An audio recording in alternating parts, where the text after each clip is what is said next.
ముఖ్యమంత్రి మేము నీళ్ళు ఇవ్వలేదు అని నువ్వు అంటున్నావు కదా, బట్ కాళేశ్వరంతో మొట్టమొదటి లాభపడ్డది మేమే, సూర్యాపేట జిల్లా రైతాంగమే, మేమే సాక్షులం.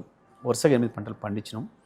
ఇవాళ నువ్వు ప్రాజెక్ట్ మా కేసీఆర్కి అప్పచెప్పు, నువ్వు లేనేలేదు కొట్టుకపోయింది అంటున్న ప్రాజెక్టును మేము ఆన్ చేస్తాం, 4 రోజుల్లో నీళ్ళు ఇక్కడ తీసుకొస్తాం, చివరి ఊరు చిన్న సీతారాం తండకు తీసుకొస్తాం.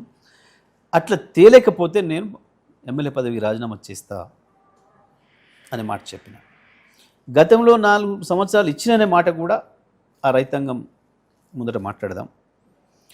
నేను ఇచ్చిన, మేము పంటలు పండించుకున్నాం, మాకు జగదీష్ రెడ్డి గారు ఉన్నప్పుడు నీళ్ళు వచ్చినాయి అని అంటేనేమో నువ్వు దెబ్బలు పడాలి వాళ్ళతో. ఇయ్యలేదు అంటే వాళ్ళని నన్ను చెప్తాం కొట్టమని చెప్తా, నిలబడతావా అని అడిగిన.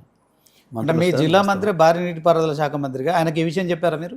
స్పష్టంగా మాట్లాడినాం కదా, ఓపెన్గానే మాట్లాడినాం, మీ అందరి సాక్షిగానే, అన్ని టీవీలలో వచ్చింది కదా, ఒకసారి కాదు 3 సార్లు మాట్లాడినాం. మాకు అవకాశం ఇవ్వండి, తెస్తామని చెప్పినాం. ఎక్కడ గింత ఖరాబ్ కాలేదు, ఏది కొట్టుకపోలేదు, అంత సజీవంగా ఉంది. ఇప్పుడు ఆన్ చేస్తే వస్తాయని. మీకు ఇంకో విషయం కూడా చెప్పాలి. కాళేశ్వరం ప్రాజెక్టు అంటే ఏ ఒక్క బరాజో ఒక్క పంప్ హౌజు కాదు, అనేక పంప్ హౌజులు, అనేక బరాజులు, 100 కిలోమీటర్ల ఛానళ్ళు, అండర్గ్రౌండ్ లైన్లు, ఇవన్నీ ఉన్నాయి. ఇవాళ